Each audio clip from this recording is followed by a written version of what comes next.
Hello, I'm Ronald Day, former Associate Vice President of the David Rothenberg Center for Public Policy, and welcome to Both Sides of the Bars, a discussion-driven show that examines the criminal justice system from various perspectives, including from those most impacted by the criminal justice system.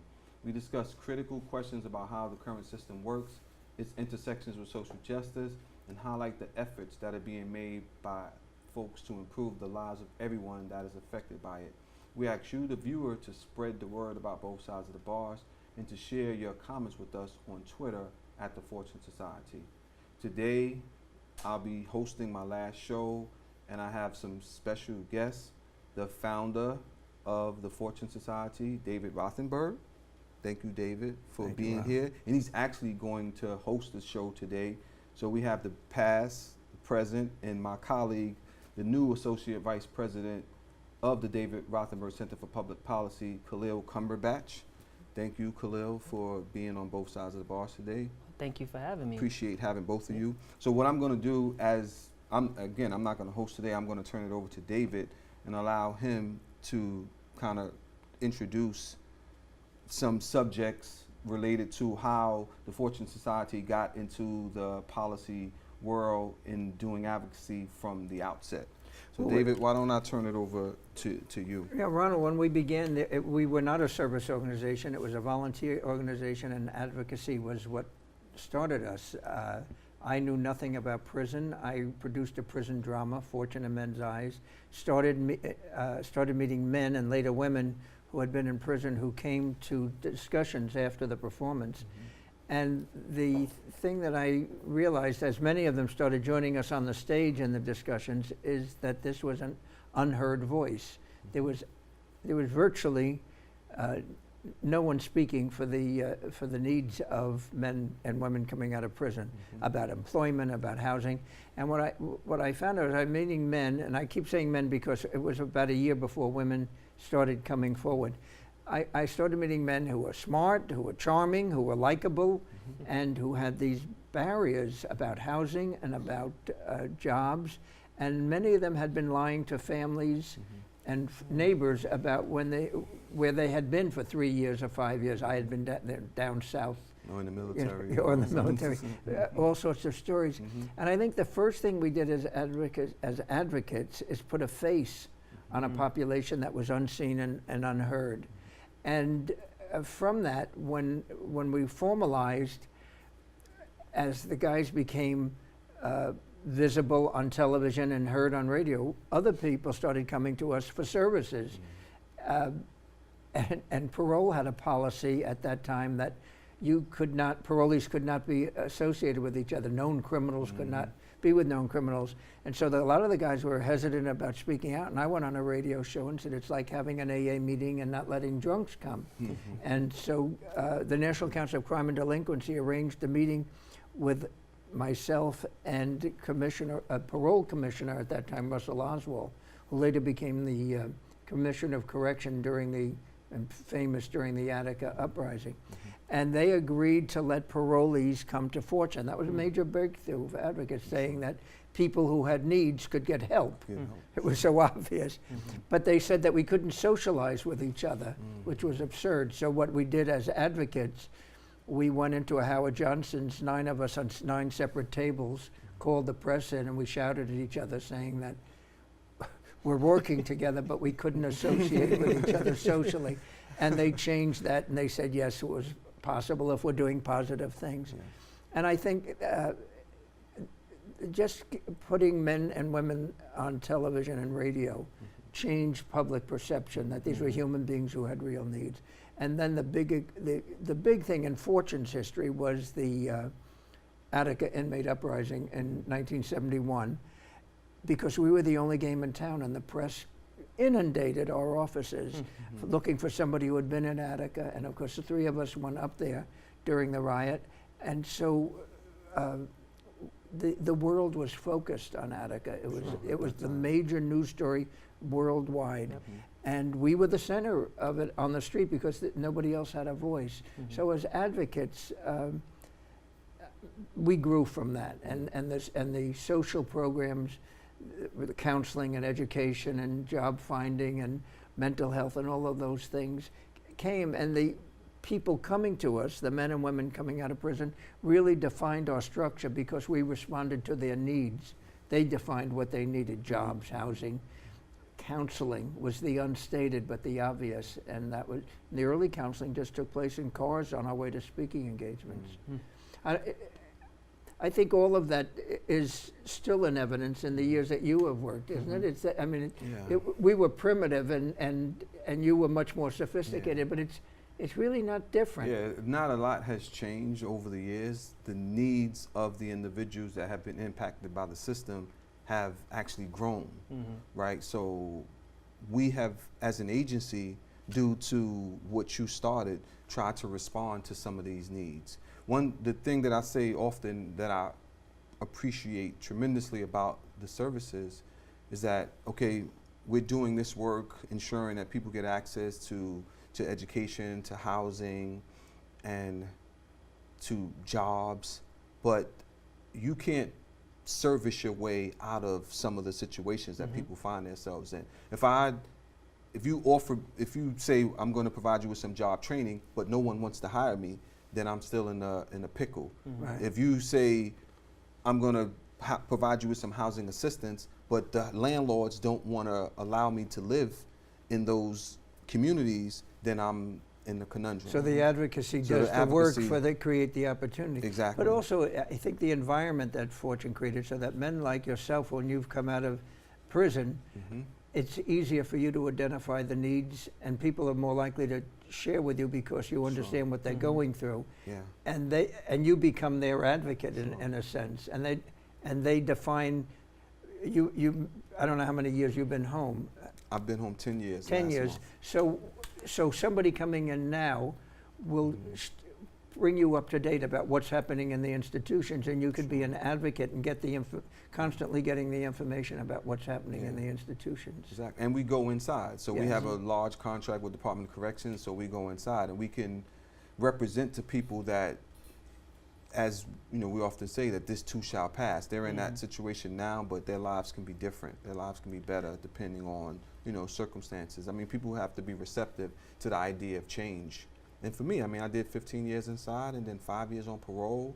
So it matters that there were organizations that were willing to be supportive, to not just say we're going to offer you the services, but we're going to try to change some of the draconian laws and policies that allow for people to continue to cycle in and out of these, you know, systems. Don't you wonder what it must have been like for somebody in the 40s or 50s doing time and no thought of anything afterwards except dumping on the street? Exactly. What in your tenure as the key person in Fortune's Advocate program, what have been some of the major issues that? Well, we dealt with the issue of, have been dealing with the issue of solitary confinement. Former President Barack Obama decided to not have young people in solitary confinement. New York State recently decided to significantly scale back the amount of time that a person can serve in solitary confinement. So that was huge for us. We've been pushing for people with criminal records to have fair access to housing. So we've, you know, achieved some success there. With NYCHA there's a pilot project with NYCHA that Fortune has been involved in. We've pushed for access to jobs. So we were principally responsible for supporting the Fair Chance Act in New York City.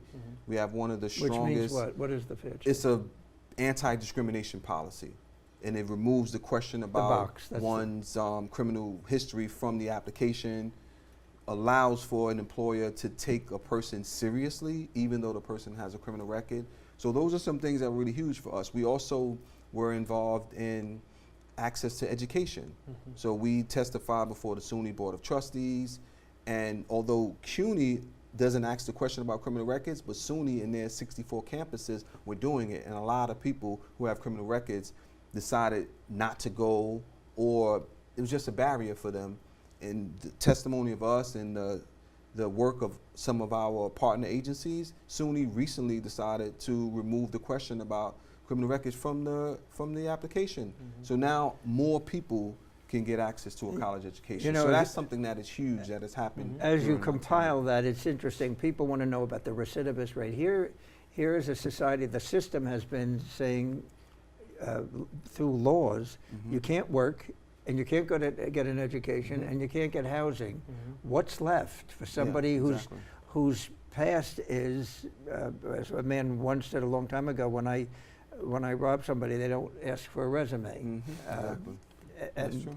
And they don't, and a lot of guys want something else in their lives, but the barriers are so overwhelming. And so what you've been doing is removing the barriers and at the same time working with people individually. On solitary, I recall it was Councilman Danny Drum who came to Fortune and was asked if I could do one thing. As a city council person, we said solitary on Rikers Island, and he introduced the bill and cited that it was Fortune Society that paved the way for that. Exactly. So that's a significant feather in the cap. That And we're looking forward to now to talking with Khalil about the future of the center. I'm the past, you're the present, and we're looking to the future. What are you, Khalil Cumberbatch, also formerly incarcerated, what do you see? What are the prospects? What are the, not prospects, what are the issues that you think are priority that a place like Fortune has to look at? Yeah, well, first let me say thank you to both of you. I mean, I'm literally standing on the shoulders of giants, people who have put in tremendous amount of work around these issues. So thank you for even creating the opportunity for me to have. So building on top of everything that Ronald already said, you know, Fortune has always been a anti-discrimination platform around policy for people with criminal records, everything from housing, education, employment, so on and so forth. But what will be one of the more pressing issues for us in terms of how we represent ourselves nationally on the issue is the intersection of immigration and criminal justice. How folks with criminal justice involvement are exposed to another level of punishment, so to speak, which is ultimately banishment, being detained and ultimately deported. Do you want to cite your extraordinary experience? Yeah, sure. So after serving 6.5 years in the New York State prison system, and then coming home in 2010 and, you know, rebuilding my life just like most people try to do when they leave prison, I came to Fortune as a client. I was looking for employment services training. And, you know, it's at Fortune where I met people like Ronald, like Glenn Martin, like Stanley Riches, like Velma Donovan Ortiz, who dramatically reshaped for me what was possible. And so I began my reentry with those lenses, like reshaping what was possible for me. And I did almost everything that anyone can ask of someone who was leaving the criminal justice system. I was gainfully employed. I went to school, undergrad, completed undergrad, was 1 week away from completing a graduate degree, was married, had 2 young children, when Immigration Customs Enforcement came to my home and detained me with the ultimate goal of deporting me. And so, you know, it was through a huge advocacy effort on my behalf by Fortune and many other organizations in the city that we were able to win prosecutorial discretion. So the fact that I had an aggravated felony, which under the Obama administration was at the top of who they were detaining and deporting, and I was able to secure prosecutorial discretion. And so that was October of 2014, and then December of the same year, I received a pardon from New York State Governor Andrew Cuomo to largely relieve the immigration consequences You were of my only like criminal one conviction. of 2 people, right? That year, one of 2 people. So you're watching the DACA thing with incredible interest, aren't you? Yeah, I mean, DACA is something that, while it doesn't impact the folks that Fortune serves, because in order for you to be eligible for DACA, you have to have had no involvement with the criminal justice system. But it is one of the issues where it is an opportunity to draw a line in the sand, right? I mean, DACA is some of the most marginalized and, you know, easily victimized folks in this country. And so we have to stand up for them too. When I hear them talk about that, they say, well, we have to get rid of the dangerous criminals, and it's a rather frightening thought, and people say, well, yes, we'll get rid of the criminals.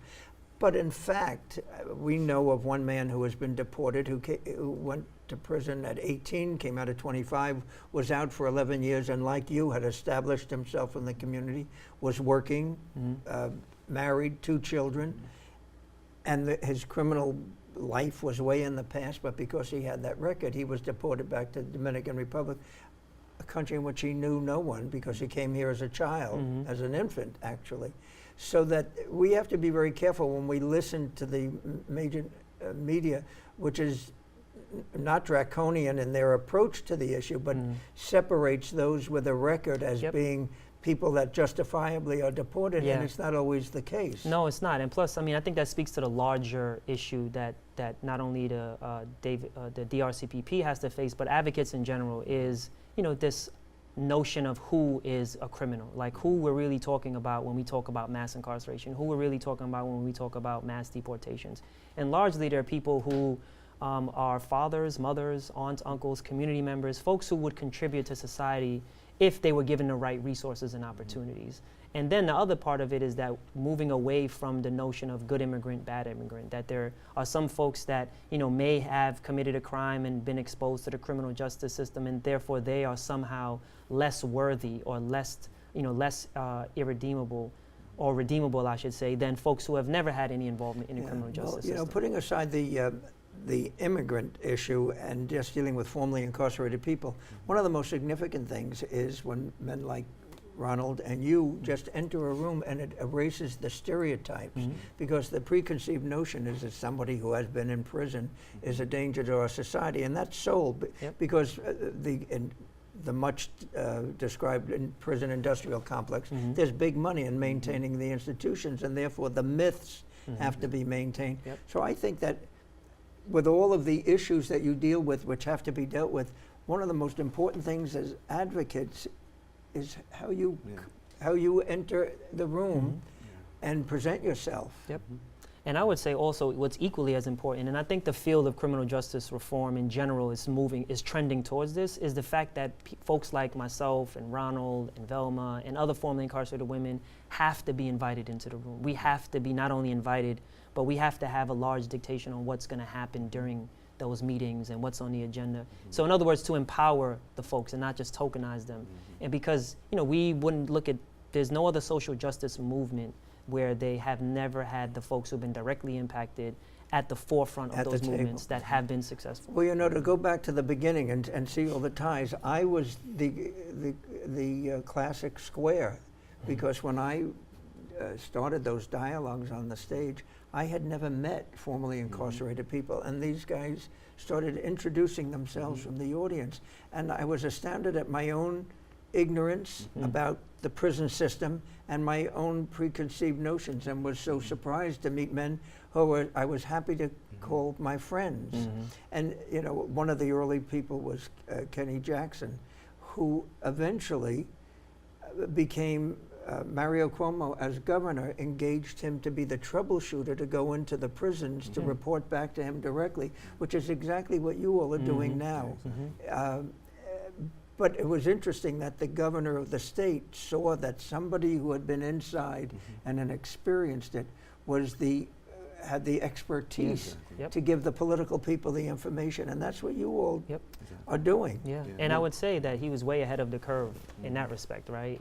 In terms of seeing someone's lived experience as qualifying them to be a quote-unquote expert. Unfortunately now what we're seeing a lot of is that expertise are generally qualified as someone having some form of a degree, right? And you have someone who's leaving the prison system after serving 15 years and have seen the conditions firsthand.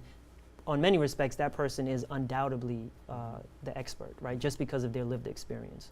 Well, I remember there was a man who he was a Harvard professor who rode in the back of a car for 2 weeks, a police car, and then wrote a book called Thinking About Crime. And he did a panel with the guys from Fortune, and I realized that this self-declared expert had to learn from the men who he was on the panel with. Eventually, he became Nixon's advisor on criminal justice, and you know how that worked out. Exactly, But I like to think that your life was transformed as much as the lives of the people that you work with. Dramatically. Because you said you had very limited understanding about the criminal justice system. So the people who you welcomed into your life and who did the reverse, it was reciprocated. They taught you something, you taught them something, you established an organization that now this is our 50th year in existence. So, that says a lot about one of the things that we do in advocacy is try to bring about a level of awareness for people who have, sometimes, a little bit of information about the system.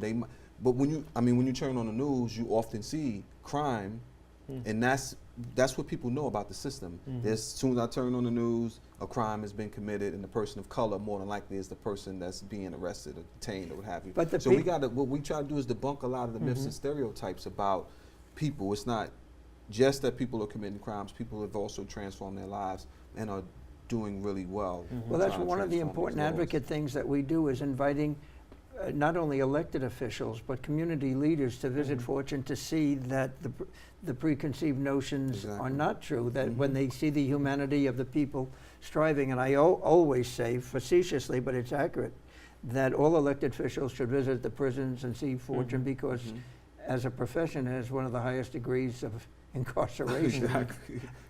Elected officials do have a high degree of locking them, so they have a vested interest. But they, when we invite people, elected officials, or when we go to Albany, they're very, many have been resistant. And I always remember, I'll say the name, Joe Bruno was the head of the Republican head of the Senate. When we went up there, his secretary said this is not a priority for the senator. Then when he was facing trial, suddenly it became an issue. Yeah, well, when a person's life has been transformed the way that his was, you know, you see the other side. And for us, like Khalil said, we have lived experience, so we're in a position to try to impact our communities positively by the experiences. So, you know, we're just trying to educate the community about What do you get, either or both of you, from men and women who are newly come to Fortune and they come out? Are they avenues of or sources of information that help you as advocates? Yeah, I mean, for sure. I mean, it's, you know, I think, well, I say all the time that the farther you move away from your reentry date is the easier it is for you to forget some of the nuance of being incarcerated and therefore some of the nuance of your reentry. And so while you can, you know, remember some things and some things will never leave, it is always refreshing to meet someone who just came home, right? And they're talking about the same issues with, you know, parole not being a collaborator, but in many respects being another hurdle to overcome, as opposed to viewing that person's successful reentry as a win-win situation. And, you know, hearing their, you know, experience about trying to access public benefits and trying to access housing and employment, and hearing all of the anxiety that they have, one creates a level of urgency for someone as an, you know, who's an advocate who may have been home 10 years, or in my case, a little bit more than 7. And so, you know, it's easy for you to kind of sometimes say, like, you know, that maybe we can ease our foot off of the pedal, but to hear folks and their urgency and the way that that is articulated in a way that is full of anxiety is something that only reinforces the fact that, you know, we have to have urgency when we advocate. And then, of course, as an organization, it also helps to guide the advocacy and policy work that we're doing. So if someone says, oh, well, I'm facing this issue with parole, that may not have been an issue for me or someone else in the organization, or the organization in general may not have known about it, it is helpful to hear that from folks who are on the ground because they're facing that issue right now. How do you advocate with parole? Is there interaction, and is that part of the advocacy? Yeah, I mean, we have meetings with the governor's office. We've had meetings with some high-level parole officials, and I mean, they've become more receptive to this idea of allowing individuals to, for example, like work in the evenings, for example, and to do other things that it was like, you have guys who come out and one of the priorities is you got to get a job. You have some guys who don't want to work, but they want to go to school. It's like, well, no, you need to get a job. And it's like, well, if I want to earn a degree so I could potentially get a better job, maybe earn more money, that was kind of discouraged. So I think that they are coming around now to some of the changes that the advocates have been talking about. Before we go, We have I about want to 4 tell minutes a very quick advocacy story in our very early days. Is we got a phone call from a woman who said her son was in solitary confinement. He had asthma, and she was afraid that he'd lost his life. What could we do? And we knew, and we didn't know what to do, but we found out who her elected officials were, called him in Albany, and the next day she called and said her son was taken out of isolation.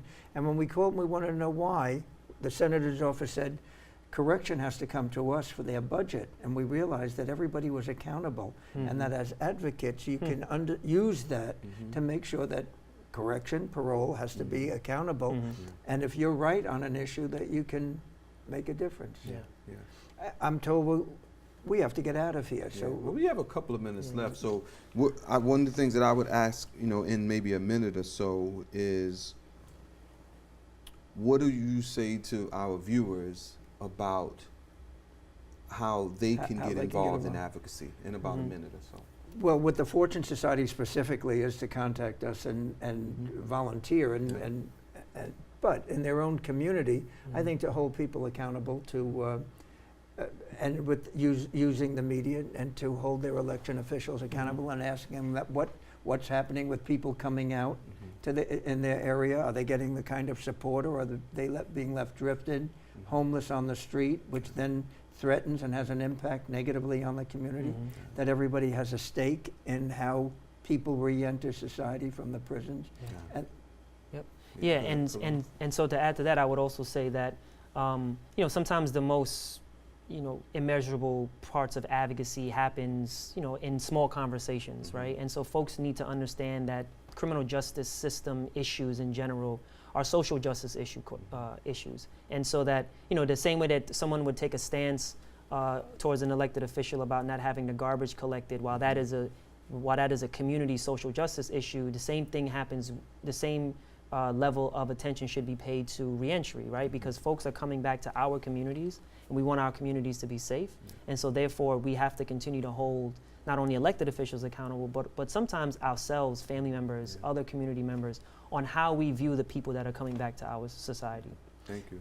Khalil, So we have to wrap it up now, and I would just add, we have to decriminalize communities of color, because the vast majority of people who end up in the system come from these particular communities. Well, and True. Thank you, David, for being here on the Ronald, show, thank you. talking about the the past. past, Khalil, for telling us about our future. and it thank was a you for the pleasure. present. It was a pleasure for me to host the show. So thank Khalil for being with us, David for joining us on both sides of the bars. Thank you in TV Land for joining us as well. If you're interested in finding out more about the Fortune Society, please check us out on the web at fortunesociety.org or on Facebook by typing in the Fortune Society. This is Ronald Day as we critically look at both sides of the bars. The next session will be Khalil Cumberbatch as your host.